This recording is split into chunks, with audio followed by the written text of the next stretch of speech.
दोस्तों, जैसा कि वीडियो के टाइटल से ही आपको पता चल गया होगा, इस वीडियो में मैं आपको संपूर्ण हिंदी ग्रामर के A to Z टॉपिक्स पर आपको विस्तार से बताने वाला हूं। आप लोग इस वीडियो को एंड तक देखिएगा दोस्तों, और लास्ट में आपको एक सरप्राइज़ भी देने वाला हूं। तो आप इस वीडियो को सब्सक्राइब कर लीजिएगा दोस्तों, जिससे कि आने वाली वीडियो में आपको संज्ञा, सर्वनाम और आपको अलंकार से रिलेटेड संपूर्ण हिंदी ग्रामर की जानकारी मिल सके। हेलो दोस्तों, नमस्कार। मेरा नाम है राजकुमार और आइए आज सीखते हैं हिंदी के स्वर व्यंजन। तो दोस्तों, आइए इसी क्रम में आगे चलते हैं। जिन स्वरों के उच्चारण में अपेक्षाकृत कम समय लगे उन्हें ह्रस्व स्वर, एवं जिन स्वरों को बोलने में अधिक समय लगे उन्हें दीर्घ स्वर कहते हैं। ठीक है दोस्तों। और दो स्वरों को मिलाकर जब ये बनते हैं तो इन्हें संयुक्त स्वर भी कहा जाता है। जैसे आ, ई, उ, ए, ऐ, ओ, औ दीर्घ स्वर हैं। तो आ जिसमें कि कोई मात्रा नहीं होती, इसको सामान्यतः आ पढ़ा जाता है। छोटा और बड़े आ को प्रोनाउंस करने का सबसे अच्छा तरीका है कि इसको थोड़ा तेज़ी से बोला जाए, आ। फिर छोटी ई को ई पढ़ेंगे, बड़ी ई को हम पढ़ेंगे ई, छोटे ऊ को उ, और बड़े ऊ को ऊ। और इसी तरह इसके आगे आता है री की मात्रा। ठीक है, तो यहाँ से हम और इसको स्लाइड कर लेते हैं। तो इसमें देखिए यहाँ पे बाद में री इन्होंने दिया हुआ है, बल्कि यहाँ पे आना चाहिए। तो इसके बाद आ जाएगा ए की मात्रा, इसको ए बोलते हैं। फिर ए के बाद आता है ऐ, फिर ओ, फिर औ, फिर इसके बाद में अन और आहा भी आता है।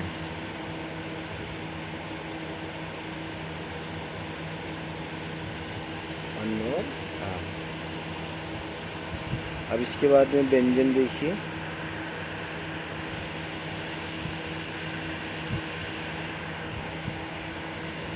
व्यंजन किसे कहते हैं? तो व्यंजन जो ध्वनियाँ स्वरों की सहायता से बोली जाती हैं उन्हें व्यंजन कहते हैं।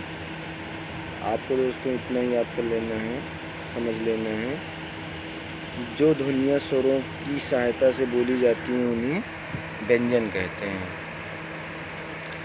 जब हम का बोलते हैं तब उसमें का प्लस आ मिला होता है। इस प्रकार हर व्यंजन स्वर की सहायता से ही बोला जाता है। इन्हें 5 वर्गों तथा स्पर्श, अंतस्थ एवं ऊष्म व्यंजनों में बांटा जा सकता है। स्पर्श व्यंजन किसे कहते हैं? का वर्ग जैसे क, ख, ग, घ, अंग। च वर्ग जैसे है च, छ, ज, झ, ञ। ट वर्ग जैसे है ट, ठ, ड, ढ, ण। ता वर्ग त, थ, द, ध, न।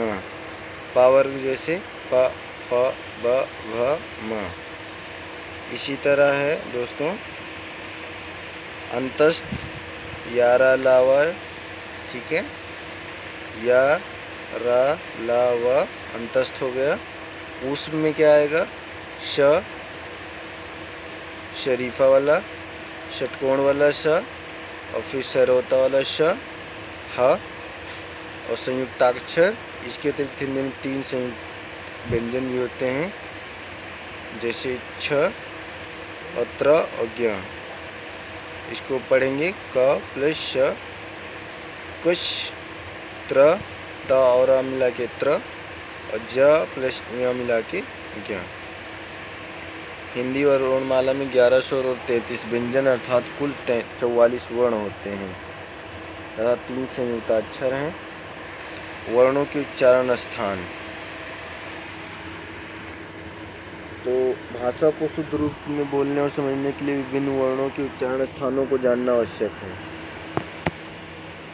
वर्ण क्या होते हैं दोस्तों? वर्ण अभी आपको ऊपर बताया था। जैसे आपका आता है छोटा, बड़ा, क वर्ग और विसर्ग। उच्चारण स्थान वर्ण ध्वनि का, इनका जो उच्चारण है छोटा और बड़ा और क वर्ग का, कंठ कोमल तालु से हम इनको बोलते हैं, ठीक है। और इसमें कंठ का प्रयोग किया जाता है। ई छोटी, बड़ी, च वर्ग या श, इसको तालु से बोलते हैं, इसको तालव्य बोला जाता है। री ट वर्ग रा स मूर्धा मूर्धन्य से बोलते हैं, ठीक है। ये तालु हो गया और ये मूर्धन्य हो गया, ठीक है। री ट वर्ग जो है रा और सा मूर्धा है, इसे मूर्धन्य बोलते हैं। लरा ता वर्ग ला सा, इसे दांतों के द्वारा बोला जाता है, इसे दंत या दंत वर्ग बोलते हैं। छोटा ऊ, बड़ा ऊ, पा वर्ग में आते हैं, इन्हें होठों के द्वारा बोला जाता है, इसीलिए इसको होष्ठ या होष्ठ वर्ग में रखा गया है। अंगा और अन, या, अणा, न, म, इसको नासिका के द्वारा बोला जाता है, इसे नासिक के बोलते हैं। और ए और आय आपका आता है दोस्तों कंठ तालु, कंठ तालव्य के द्वारा बोला जाता है।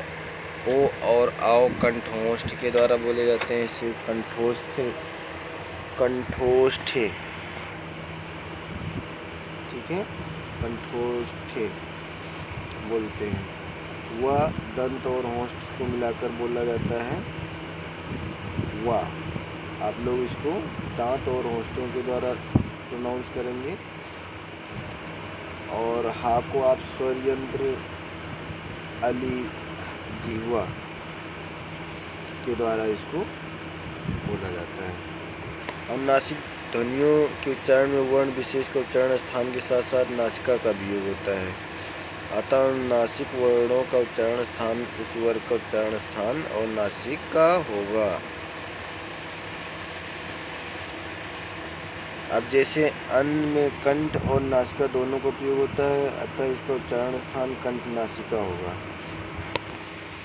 ठीक है दोस्तों। और स्पर्शी शब्द किसे बोलते हैं? जिन व्यंजनों के उच्चारण में फेफड़ों से छोड़ी जाने वाली हवा वाग्य यंत्र के किसी अवयव का स्पर्श करती है और फिर बाहर निकलती है। इसके उदाहरण हैं, देखिए का, खा, गा, घा और ता, था, दा, धा, टा, ठा, डा, ढा, प, फ, ब, भ। संघर्षी शब्द किसे बोलते हैं? जिन व्यंजनों के उच्चारण में दो उच्चारण अवयव इतनी निकटता पर आ जाते हैं कि बीच का मार्ग छोटा हो जाता है, तब वह उनसे घर्षण करती हुई निकलती है, ऐसे संघर्षी व्यंजन है, ठीक है। ये व्यंजन आप देख रहे हैं, पहला हो गया स्पर्शी व्यंजन, दूसरा हो गया संघर्षी व्यंजन। इसमें हो गया संघर्षी व्यंजन के उदाहरण है कौन से दोस्तों? श, शरीफा वाला, षटकोण वाला श, श्रोता वाला श, ह, ख, ज, फ। और नंबर 3 पे आता है स्पर्श संघर्षी व्यंजन। जिन व्यंजनों उच्चारण में स्पर्श का समय अपेक्षाकृत अधिक होता है और उच्चारण के बाद वाला भाग संघर्षी हो जाता है, वे स्पर्श संघर्षी कहलाते हैं। जैसे चा, छा, ठीक है, और जा और झा। नासिक की जिनके उच्चारण में हवा का प्रमुख अंश नाक से निकलता है, अंगा जैसे या, अड़ा, ना, मा, ठीक है। और जब आप लोग दोस्तों इसको प्रोनाउंस करेंगे तो खुद ही आप लोगों को महसूस होगा, तो आप लोग इसको अच्छे से प्रोनाउंस करना सीखिएगा। हिंदी में सबसे बड़ा रोल होता है शब्दों को मुंह से सही बोलना, तो सही प्रोनाउंस करने के लिए मैंने वीडियो बनाई है। पार्श्व किसे कहते हैं? जिनके उच्चारण में जिह्वा का अलग भाग मसूड़ों को छूता है और वायु पार्श्व आसपास से निकल जाती है, वे पार्श्व हैं, जैसे ला। और छठवां है प्रकंपित। जिन व्यंजनों के उच्चारण में जिह्वा को 2-3 बार कंपन करना पड़ता है, वे प्रकंपित कहलाते हैं, जैसे रा। उत्क्षिप्त किसे कहते हैं? जिनके उच्चारण में जिह्वा की ओर झटके से नीचे गिरती है, ठीक है, तो वह उत्क्षिप्त फेंका हुआ ध्वनि कहलाती है। उत्क्षिप्त मतलब फेंका हुआ। जैसे अंगा, ढा उत्क्षिप्त ध्वनियाँ हैं।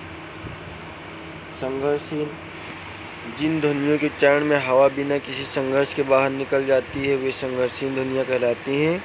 जैसे या, व इनके उच्चारण में स्वरों से मिलता जुलता प्रयत्न करना पड़ता है, इसलिए इन्हें अर्धस्वर भी कहा जाता है। इसके अतिरिक्त स्वर तंत्रियों की स्थिति और कंपन के आधार पर वर्णों को घोष और अघोष श्रेणी में भी बांटा जा सकता है। घोष किसे कहते हैं? घोष का अर्थ है नाद या गूंज, ठीक है। जिन वर्णों को उच्चारण करते समय गूंज स्वर तंत्र में कंपन होती है उन्हें घोष वर्ण कहते हैं, ठीक है। जैसे का वर्ग, चा वर्ग आदि सभी वर्णों के अंतिम 3 वर्ण गा, घा, अंगा, जा, झा, या आदि तथा यारा, लावा, हा घोष वर्ण कहलाते हैं। तो इनकी कुल संख्या 30 भी है। बाकी जितने भी आते हैं।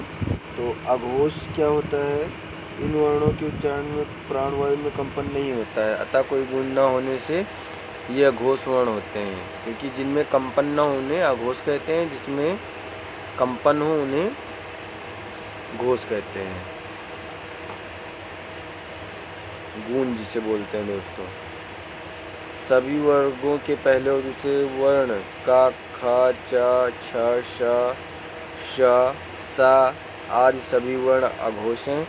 इनकी संख्या 13 है। श्वास वायु के आधार पर वर्णों के जो भेद हैं, अल्पप्राण और महाप्राण। अल्पप्राण क्या होता है दोस्तों?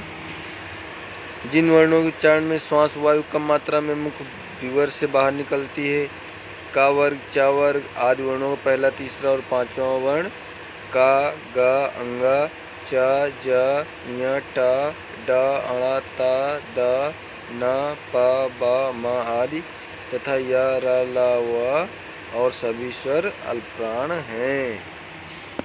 महाप्राण किसे कहते हैं? जिन वर्णों के उच्चारण में श्वास वायु अधिक मात्रा में हो, जिस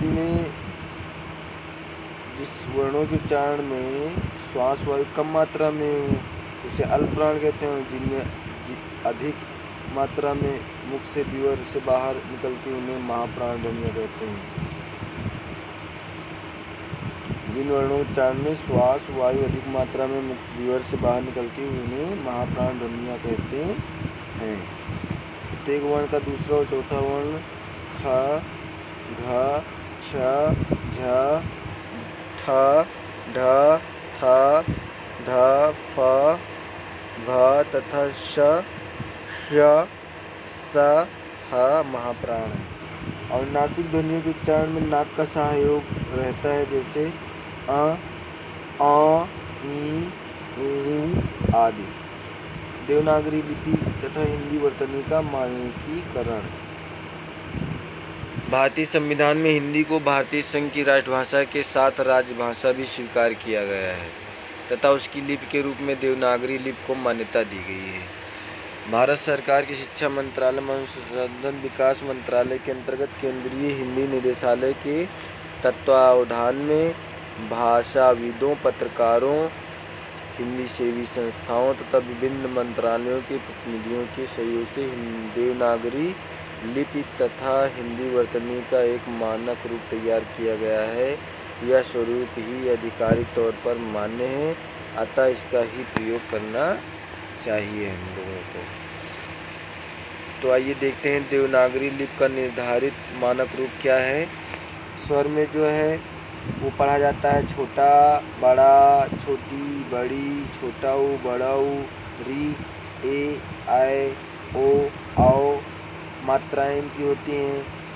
छोटा में कोई मात्रा नहीं लगती है। बड़ा आ में मात्रा रहती है। बड़ा आ में सीधा डंडी नीचे की तरफ, फिर छोटी की मात्रा, फिर बड़ी की मात्रा, छोटे की मात्रा, बड़े की मात्रा, री की मात्रा होती है। फिर ए की मात्रा, ऐ की मात्रा, ओ की मात्रा, औ की मात्रा होती है।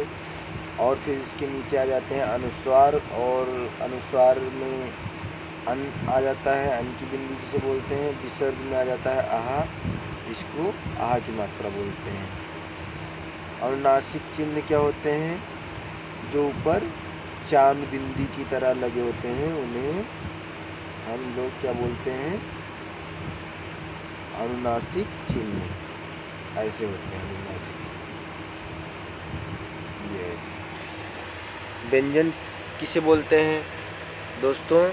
स्वर के अलावा छोटा, बड़ा, छोटी, बड़ी से लेकर के अन्नहा तक के अलावा जितना भी हमारे वर्णमाला में बचता है, हिंदी का हम बेसिक जो भी याद करते हैं उसे हम व्यंजन कहते हैं।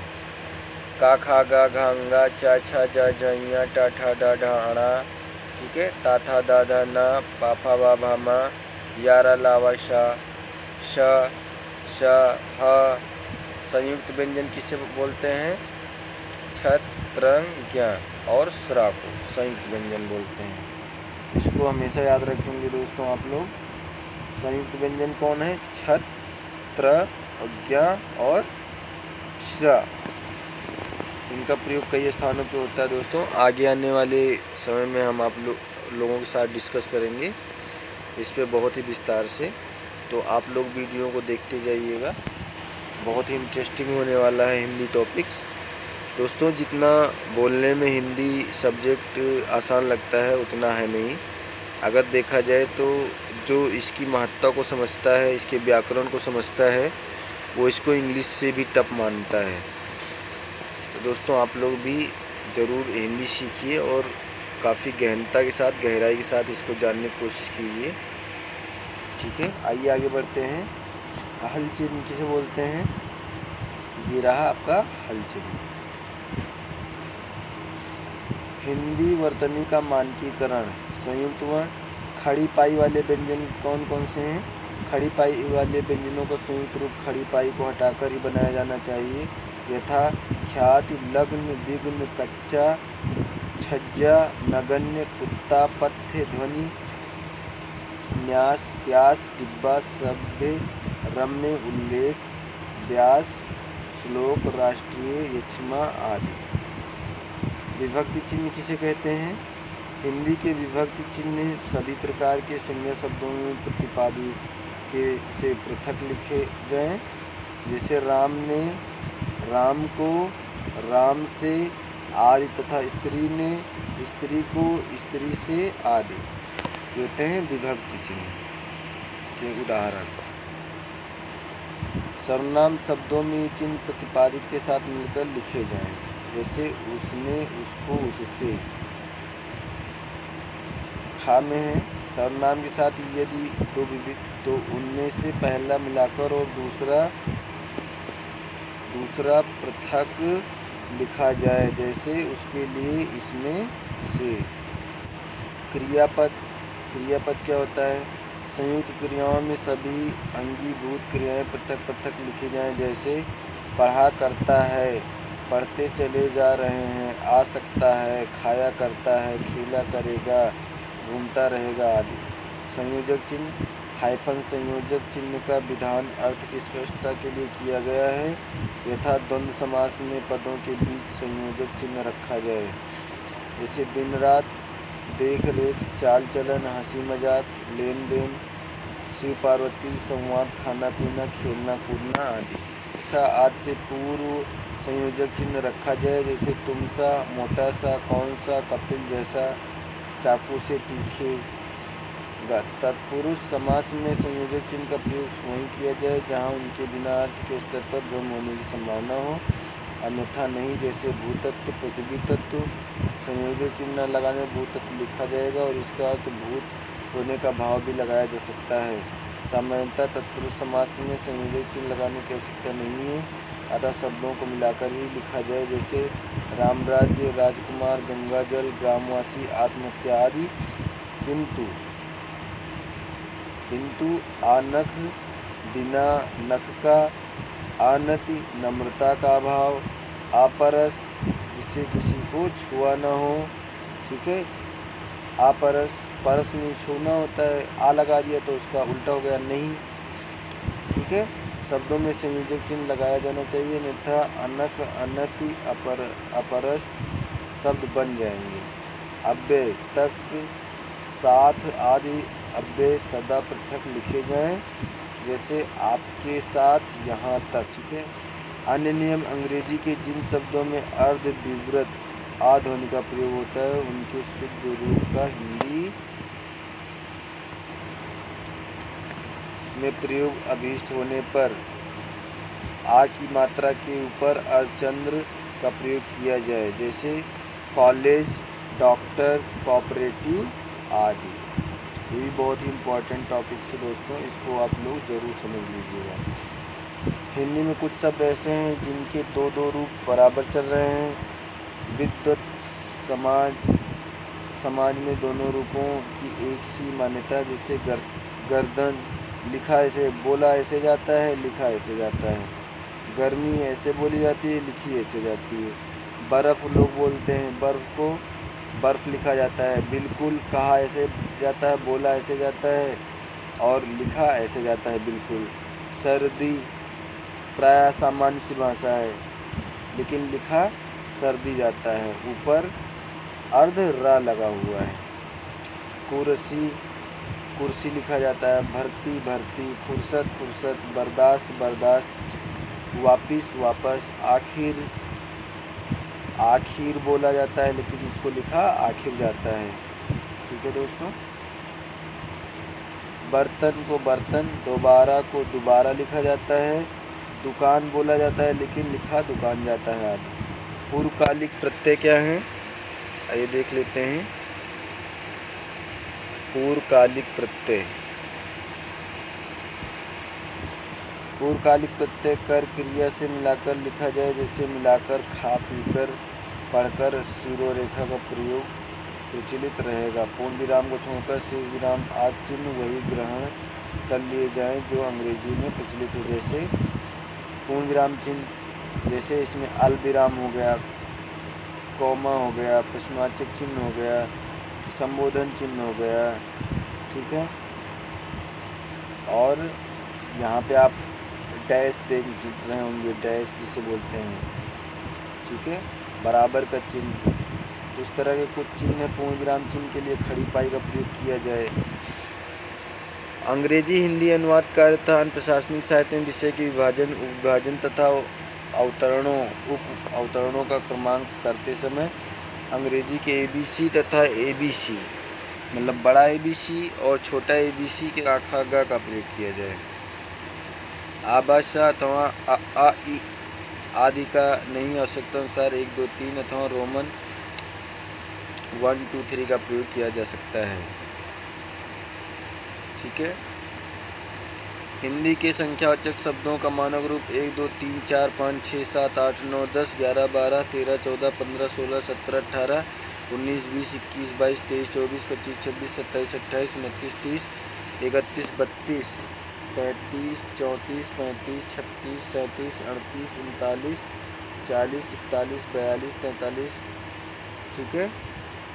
43 के बाद 44 45 46 47 48 49 50 51 52 53 54 55 56 57 58 59 60 61 62 63 64 65 66 67 68 69 70 71 72 73 74 75 76 77 78 79 80 81 82 83 84 85 86 87 88 89 91 92 93 94 95 96 97 98 99 100 आदि के रूप में हम लोग इसको पढ़ना चाहिए। अब अभ्यास प्रश्न आ गया।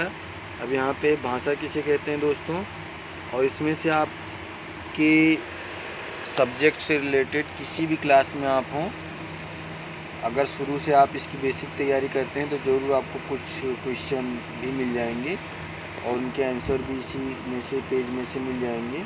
तो यहाँ से आप लोग देख लीजिएगा। जैसे पहला प्रश्न तो मैंने बता ही दिया कि भाषा किसे कहते हैं। दूसरा, स्वर एवं व्यंजन के अंतर को स्पष्ट कीजिए। लिपि से क्या तात्पर्य है। ठीक है, हिंदी भाषा की लिपि में किस लिपि में लिखी जाती है? देवनागरी लिपि में लिखी जाती है। ठीक है। हिंदी में कितनी स्वर ध्वनियाँ होती हैं? ये भी हमने ऊपर बताया है। हिंदी में कितनी व्यंजन ध्वनियाँ हैं? आप लोग उपरोक्त वर्णन में देख लीजिएगा दोस्तों। तो ये रहा आज का टॉपिक्स। दोस्तों आज का सरप्राइज़ है, बहुत ध्यान से सुनिएगा। हमारी किस्मत सितारों में नहीं बल्कि हमारे अपने अंदर है। दोस्तों आपको मैंने सरप्राइज़ दे दिया है, आप लोग ज़रूर इस पे कमेंट कीजिएगा और चैनल को सब्सक्राइब कीजिएगा। Next video